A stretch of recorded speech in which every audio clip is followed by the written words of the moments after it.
to invoke suit to force Nigerian government to disclose how he was arrested. You're welcome to today's news. Please click on the subscribe button and the bell for more notifications. The news details.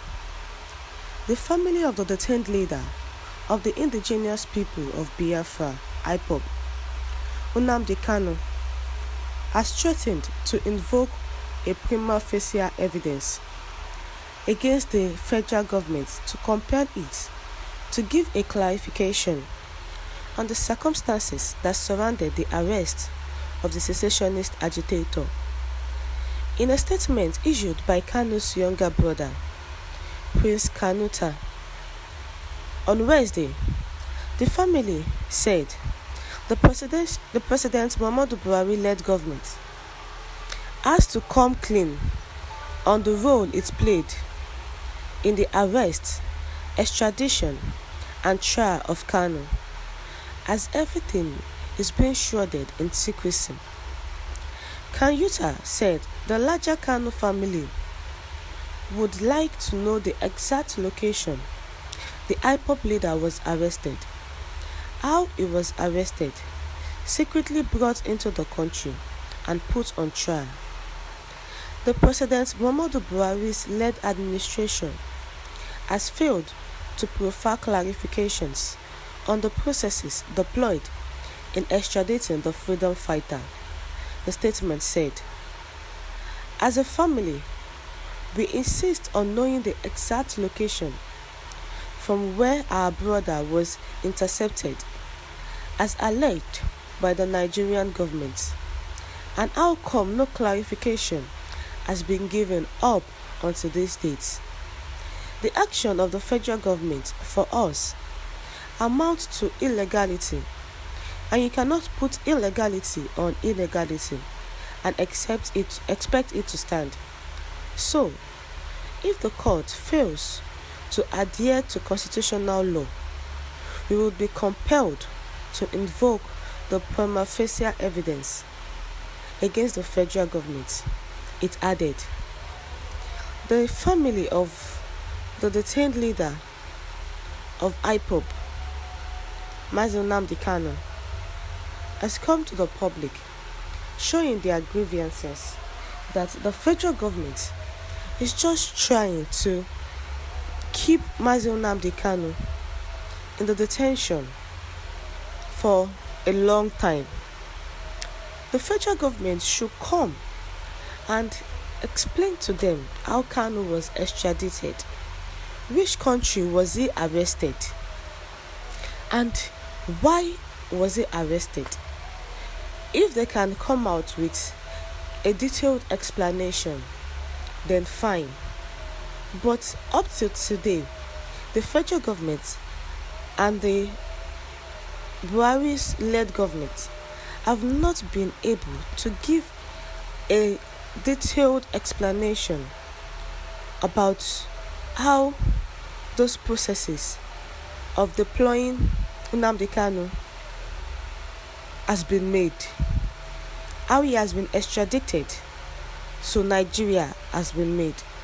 Is it that the federal government is trying to cover up something, or why have they not been able to provide clarifications on the processes deployed in extraditing the freedom fighter? The people of Nnamdi Kanu, his family, are truly honest on this, and they are truly ready to invoke a prima facie evidence against the federal government. If the federal government fails to give clarification on the circumstances that surrounded the arrest of the secessionist agitator, that is all what they want to know. Because Nnamdi Kanu has been detained since 2021. He was first arrested in 2017, but later got bailed out, and he was rearrested 2021. But yet, the federal government has not said why or where Nnamdi Kanu was extradited. Prior to this, Kanu went on smear campaign against IPOB lawyers. The leader of the indigenous people of Biafra, IPOB, Nnamdi Kanu, has warned saboteurs to desist from engaging in smear campaigns against the group. Kanu's lawyer, Ifeanyi Ejiofor, disclosed this in a chat with journalists after a meeting with the activity at the Department of State Security DSS detention facility in Abuja on Tuesday. He said, consistent with the substituting order of the court, we paid our routine visits on Onyedu Mazi Nnamdi Kanu.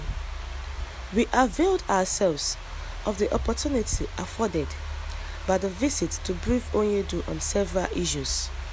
First, we acquainted him with the level of preparedness for the preliminary skirmishes that would take place in court in the criminal charge preferred against him. As you all know, proceedings in the criminal charge will resume on February 16.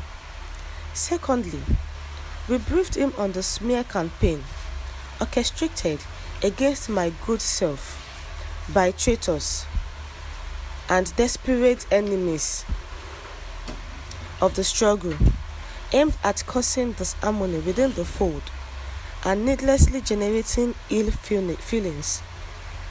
Onyedu was thoroughly ashamed by the utter infantile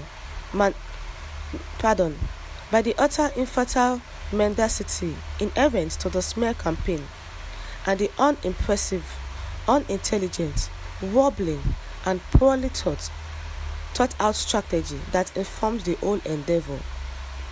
He advised that I should quickly ignore and concern the half-hearted attempts of such a despicable lot to the garbage bin and resist every attempt by them to distract me. He was not at all rattled by the news of the smear campaign, but rather re-emphasized the unshaken trust and confidence he always reposed in me. He observed that any true son or daughter of Igbo land that opts to take the pleasure of making derogatory or disparaging publications against my good self or any of his other lawyers is guilty of sheep blackmail and must be pitied for condescending to an abysmal level.